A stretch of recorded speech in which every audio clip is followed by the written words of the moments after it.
Tsukiko Izumika is a quiet high school girl who views the world through the lens of her camera, capturing every moment because she feels more comfortable with photographs than with people. One afternoon, while snapping pictures of a gritty construction site, she is joined by her friend Yoshi, who wonders why Tsukiko finds beauty in such strange, cold buildings. Their conversation is interrupted by the arrival of Tsukiko's older sister, Tomie.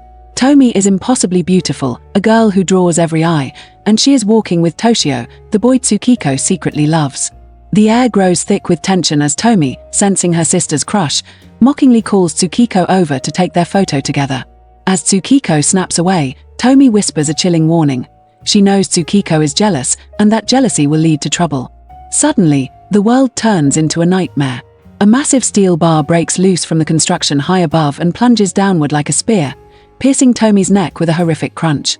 Tsukiko drops her camera in shock, but the device keeps clicking on its own, capturing the grisly sight of blood pouring from Tomie's eyes as she stares directly at her sister one last time. A full year has passed since that day of blood and metal, yet Tsukiko is still a prisoner of her own grief and dark memories. On what would have been Tomie's 18th birthday, her parents sit in mourning around a small cake, trying to honor the daughter they lost. The silence of the house is shattered by a sudden, rhythmic knocking at the front door. When Tsukiko opens it, her heart stops. Standing on the porch, looking more radiant and beautiful than ever, is Tomie. There is no explanation, no wounds, and no rot, just the sister who should be dead. While Tsukiko is frozen in terror, her parents are blinded by a delirious, weeping joy. They don't care about the laws of nature or how a girl could survive a pierced neck. They simply pull her inside and shower her with love. But this resurrected Tomie is cold and strange. She refuses the birthday cake, demanding a different meal, and when she sees the old photos Tsukiko kept of her, she doesn't feel nostalgia.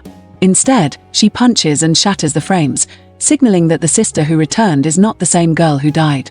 The atmosphere in the house turns from a miracle to a waking hell as Tomie begins to manipulate her family like a puppeteer.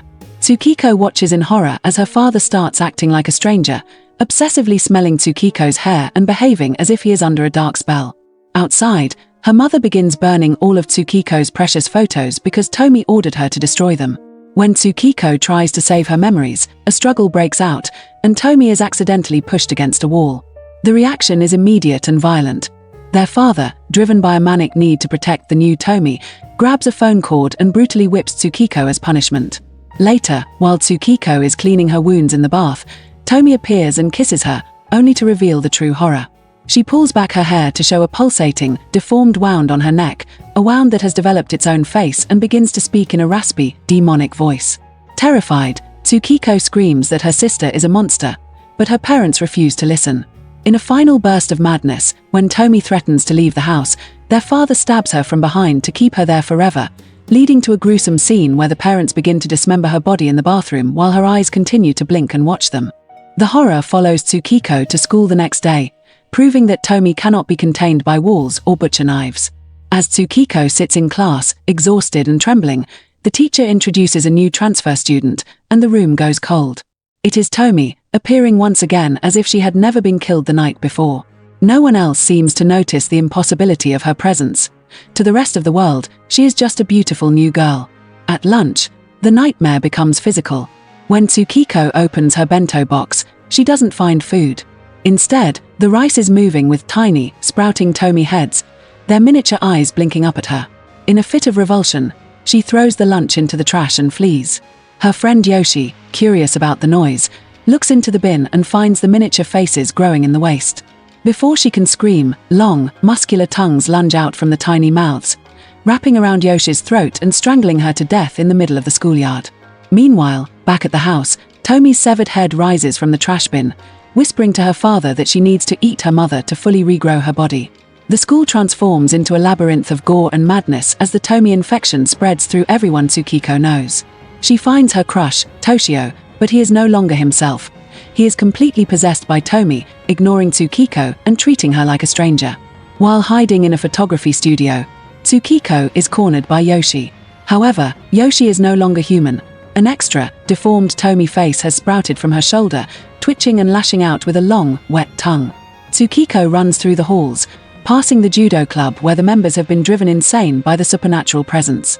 She discovers Toshio being intimate with a version of Tomie, only for the boy to momentarily wake up from his trance and apologize for the violence. But the blood on the floor begins to vibrate and move on its own, knitting together to form a brand new Tomie right before their eyes. The horror reaches a peak when the judo team members try to decapitate the mutated Yoshi with scissors. Even after they cut her head off, her headless body stands up, the extra face on her shoulder taking over the position of the head, and begins a frantic, terrifying chase through the dark school corridors. Pushed to the edge of her sanity, Tsukiko decides to fight back against the beauty that is destroying her life. Finding Toshio and Tomie together again, she is consumed by a fit of jealous rage and stabs Toshio in the neck, killing the boy she once loved to save him from a fate worse than death. She then turns the knife on Tomie, stabbing her face repeatedly until the creature's body literally explodes in a shower of blood that coats the walls. She flees to the upper floors of the school, stepping over the corpses of the judo team, and locks herself in a room. But there is no sanctuary. From a trash bin in the corner, a partially regrown Tomie, now just a head with long hair and spider-like legs, crawls out. Another Tomie emerges from a locker, and the headless Yoshi arrives to block the exit. Just as they surround her, Tsukiko wakes up in her bed screaming. Her parents rush in, comforting her and telling her that she is an only child and she never had a sister. For a second, the audience believes it was all a dream, but the relief is short-lived. Her father begins eating human hair from his breakfast plate, and her mother's head suddenly twists 180 degrees until it is upside down, revealing that the real nightmare is just beginning. In the final, bone-chilling sequence, it is revealed that Japan is being overrun by these regenerative Tomie creatures, and Tsukiko's parents are merely servants to the monster. They attempt to offer Tsukiko as a human sacrifice to a massive, mountainous Tomie head that lives beneath the house, surrounded by Tomie centipedes with human faces. Tsukiko flees through the house, encountering visions of Toshio and Yoshi who mock her, telling her they always hated her.